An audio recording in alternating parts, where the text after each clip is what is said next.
Leçon 23, hygiène et entretien. On va voir du vocabulaire et des kanji intéressants. Sekken teo araimashou. Alors, sekken, c'est du savon. Vous connaissez peut-être le premier kanji pour certains, c'est la pierre. Voilà, sekken, c'est un savon. De, avec du savon, c'est le moyen. Teo, les mains, objet. Araimashou, ara, qui veut dire laver. Ici, au volitif, lavons-nous les mains avec du savon. Le kanji de la main, le voici. Alors, imaginez que c'est le pictogramme d'une main. C'est un élément qui est relativement simple et très utilisé. Je vous conseille de l'apprendre par cœur en le dessinant directement. Te, la main. Kono shampoo wa totemo yasui desu. Shampoo, ça vient de l'anglais, ça veut dire en shampoing, comme en français finalement. On peut dire également shampoo suru pour dire faire en shampoing. Voilà, ici en l'occurrence, il est utilisé en tant que nom.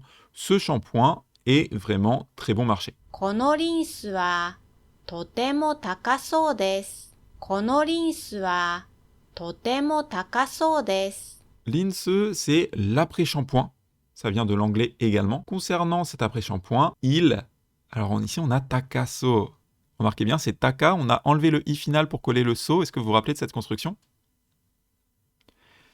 Ça veut dire que ça a l'air. Vous le regardez, ce shampoing, et par exemple la bouteille a l'air un petit peu fancy. Vous dites, oula, cet après-shampoing, il a l'air très cher. Vous voyez, il a l'air. Voilà, takaso desu. Uchi no sentakuki wa. Vous vous rappelez de ce kanji?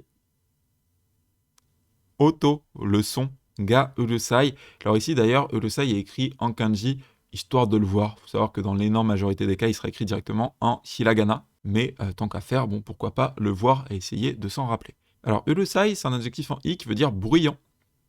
Uchi no sentakuki, ma machine à laver. Je rappelle, sentakuki, parfois prononcé sentaki, la machine à laver. Le bruit est bruyant. Alors, je sais que c'est redondant en français de dire le bruit est bruyant. En japonais, c'est une construction naturelle. Nous, en français, on le traduit directement par ma machine à laver est bruyante. Sentakumono o katazukete kara dekakeru ne. Alors, ici, on a sentakumono qui veut dire la lessive ou le linge. Remarquez, on a encore le sentaku, sentaku qui voulait dire justement la lessive. Alors, la lessive dans le sens, le fait de nettoyer son linge. Ce qui est un petit peu compliqué à ce niveau-là, c'est que nous, en français, la lessive, ça peut également renvoyer finalement au linge. C'est pour ça que vous avez ici le sens de lessive. Sentakumono, ça va vraiment être les choses à laver. Ce qui est très intéressant, c'est que ce mono veut dire une chose, justement. C'est le même qu'on avait dans, par exemple, tabemono, nomimono. Mono, voilà, une chose. Donc, littéralement, une chose à lessive, une chose à laver, on pourrait dire. Donc, ça va être ainsi la lessive, le linge. Sentakumono o katazukete, je vous rappelle, katazukeru, ranger. Donc, ranger la lessive. Et on a la forme ici en tekara, est-ce que vous en rappelez? Tekara, c'était une notion qu'on avait vue dans le JLPT N5 qui nous permettait de dire après avoir fait. Donc, katazuke tekara, après avoir rangé. Puis on a le verbe dekakeru qui veut dire sortir. Je vais sortir après avoir rangé le linge. Mono, le kanji JLPTN 4, le voici. On commence à gauche avec l'élément de la vache. Et puis à droite, c'est un élément un petit peu plus rare qui se dit ne pas. Alors en vrai, il est quand même pas mal utilisé dans les kanji. C'est juste que seul, il est plus rare. Je vous invite à apprendre quand même ce kanji qui est pratique, notamment l'élément de la vache. Vous le verrez dans beaucoup d'éléments sur la gauche comme ceci.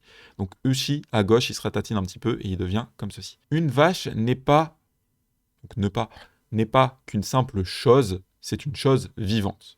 Par exemple, on dit ikimono pour dire une chose vivante, justement, un être vivant. Sutsu o cleaning ni dashimashita. Alors, cleaning, ça vient de cleaning en anglais. Ce qui est intéressant, c'est que nous, en français, on appelle ça le pressing. Voilà, c'est le pressing, l'endroit où vous faites laver vos vêtements. Sutsu, je vous rappelle, c'est mon costume. Donc, j'ai déposé mon costume au pressing. Écoutez cette phrase. 誕生日に母からピンクのタオルをもらいました。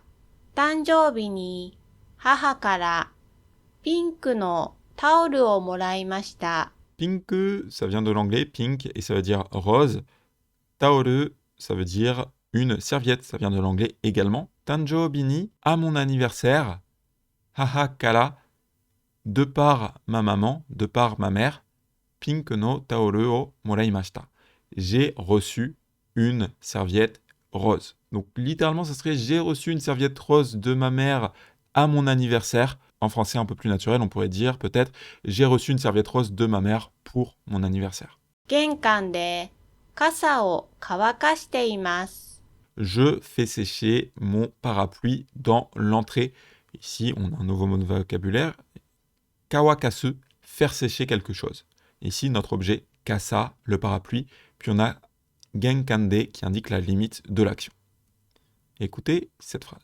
天気がいいので、もう洗濯物が乾いた。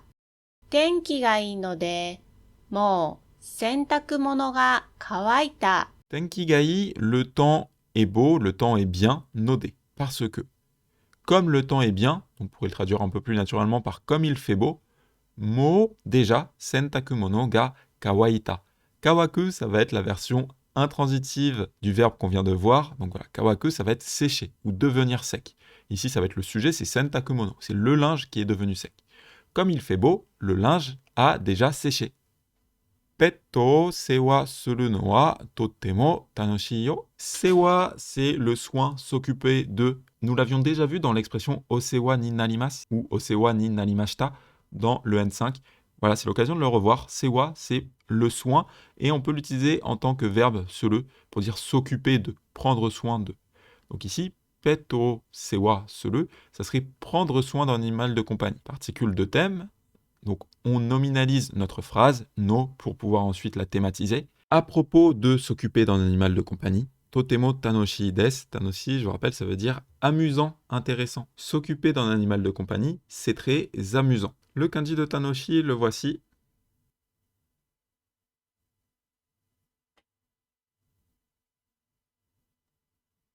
Alors, il peut paraître un petit peu compliqué de par son nombre de traits. En fait, en termes d'éléments, on a ici shiro, qui veut dire blanc. Ces 4 traits-là, en réalité, je vous invite à l'imaginer directement comme des étincelles. Ce n'est pas le vrai sens, mais c'est assez parlant comme ceci. Donc imaginez des étincelles qui sortent. Et en dessous, on a l'élément de l'arbre qui. C'est Noël, des lumières blanches brillent sur les arbres et la musique de Noël envahit les rues. Les gens ont l'air de bien s'amuser. Alors, musique, c'est le sens premier en fait de ce kanji. Avant de vouloir dire s'amuser, c'est un kanji qui veut dire la musique. On peut faire le lien entre la musique et le fait de s'amuser. C'est bon à noter. C'est la musique ou quelque chose qui est amusant. Alors ici, on a plusieurs kanji que vous êtes censés connaître. Est-ce que vous les reconnaissez? Mainichi, tous les jours. Oto, petit frère. Ga, donc particule de sujet. Celui-ci, c'est inu, le chien. Mainichi ototo ga inu ni esa o yatte imasu. Et ça, c'est la nourriture pour les animaux. On peut également l'utiliser pour parler des appâts. Et yaru, ça veut dire donner à quelqu'un de statut égal ou inférieur. Le kanji du chien, même si on l'a déjà vu en tant que mot, on va regarder ici comment il se dessine.